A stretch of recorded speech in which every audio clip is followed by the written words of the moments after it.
ক্ষমতায় এসে গেছে, এটা কিন্তু ঠিক না। নতুন দল যোগ্য পত্নী বারবার তিনবারের ডাক্তার সালেক চৌধুরীর ঘাঁটি, সেটি আজকে আবার আপনারা নিয়ামতপুরে বিএনপির আয়োজনে ইফতার ও দোয়া মাহফিল।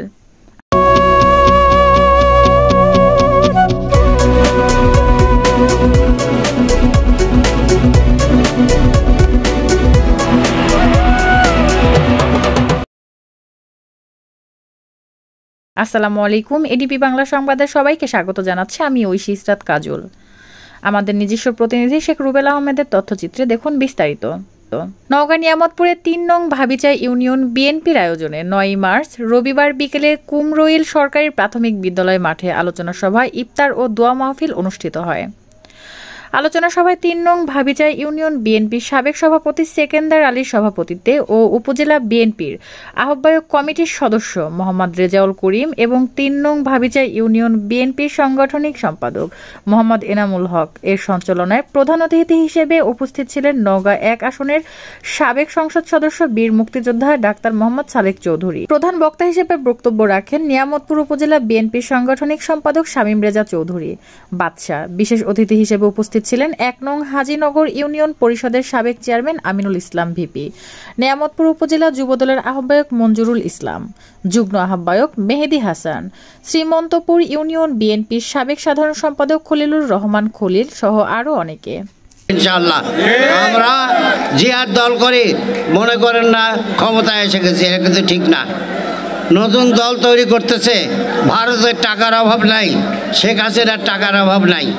জানেন রূপপুর পারমাণবিক কেন্দ্র এটার থেকে ৫২,০০০ কোটি টাকা চুরি করছে কারা? শেখ হাসিনার বেটা আর বেটি মিলে ৫২,০০০ কোটি টাকা। আপনারা মেট্রো রেল হচ্ছে এটার থেকে ৩০,০০০ কোটি টাকা চুরি করছে। তারপরে আপনারা জানেন পদ্মা সেতু ৩০,০০০ কোটি টাকা চুরি করছে শেখ হাসিনা। আর এস আলমকে ইসলামী ব্যাংক বাদ দিয়ে এস আলমকে বসাই দিয়েছে আওয়ামী লীগের নেতা। ইসলামী ব্যাংক থেকে এস আলম একাই ৫০,০০০ কোটি টাকা নিয়ে এখন সিঙ্গাপুরে অফিস খুলে বসে আছে। ভাইয়ের আমার, আমি আপনাদের কাছে একটি প্রশ্ন করব। পৃথিবীর মধ্যে বাংলাদেশের মধ্যে সবচেয়ে ঘৃণিত ব্যক্তির নাম কি আপনারা জানেন? সবচেয়ে বাংলাদেশের মধ্যে পৃথিবীর মধ্যে সবচেয়ে ঘৃণিত ব্যক্তির নাম খুনি শেখ হাসিনা, ঠিক কিনা? আর বাংলাদেশের মধ্যে সবচেয়ে ভালো আপোষহীন মাটিও মানুষের নেতা, গণতন্ত্রের নেত্রী, আপোষহীন নেত্রীর নাম কি? বেগম খালেদা জিয়া। ভাইয়ের আমার, ডাক্তার মোহাম্মদ সালেক চৌধুরী আগামী দিনে নওগাঁ নিয়ামতপুর ফুসে সাভারে বিএনপির মনোনয়ন পাবে, ঠিক কিনা?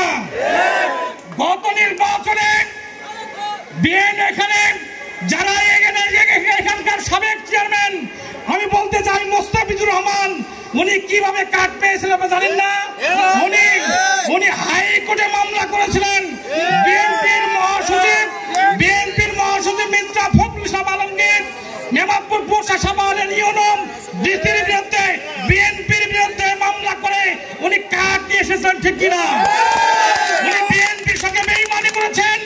ভাইয়ের আমার, এবার ডাক্তার মোহাম্মদ সালেক চৌধুরী কাট পাবে এবং এমপি হবে। আগামী দিনে আমরা স্বাস্থ্যমন্ত্রী হিসাবে দেখতে যা পাবো ইনশাআল্লাহ।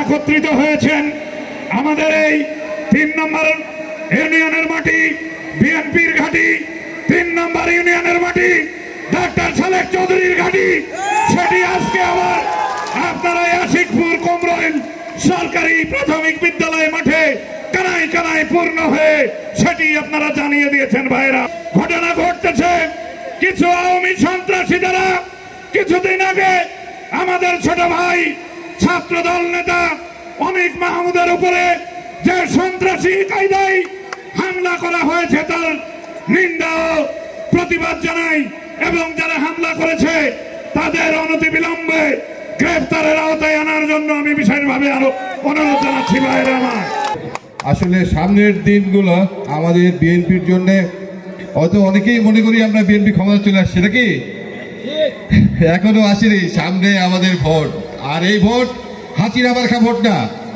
এই ভোট হবে স্বচ্ছ পরিষ্কার ভোট, যার জন্য আমাদের যারা নেতা কর্মী ভাই ও বোনেরা আছেন তারা মনে করেন ভোট এবার ব্যালটে হবে এবং স্বচ্ছ ভোট হবে, যার জন্য আপনারা জানেন এখানে একটা গ্রুপ মানুষকে ভাওতা দিয়ে ধোঁকা দিয়ে বিভ্রান্ত করে দলের মধ্যে ভাঙনের চেষ্টা করছে।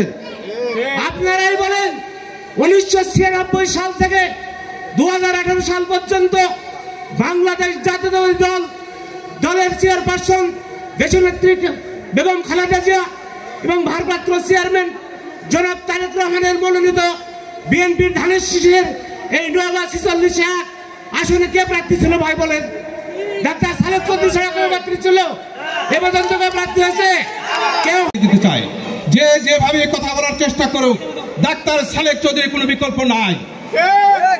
এর বিকল্প এখনো আমি জোর গলায় বলতে পারি, আমাদের কনস্টিটিউশন সবচেয়ে বড় পোস্টা সাপার নিয়ামতপুর 20টা ইউনিয়ন নিয়ে গঠিত। এই 20টা ইউনিয়নের উনি এখনো এই দুর্দশতা বজায় রেখেছেন। কারণ গত 1 বছর আগে এই রমজানে আমরা ভালোভাবে ইফতার করতে পারিনি, কোথাও ইফতার পার্টি দিতে পারিনি। যেখানে আমরা গেছি কয়েকটা জায়গায়, যেখানে ইফতার করতে গেছি সেখানে পুলিশ ব্যারিকেড দিয়ে রাখতো, তার মধ্যেও আমরা ইফতার করেছি। কিন্তু এখন তো আর আমাদের পুলিশের ভয় নাই।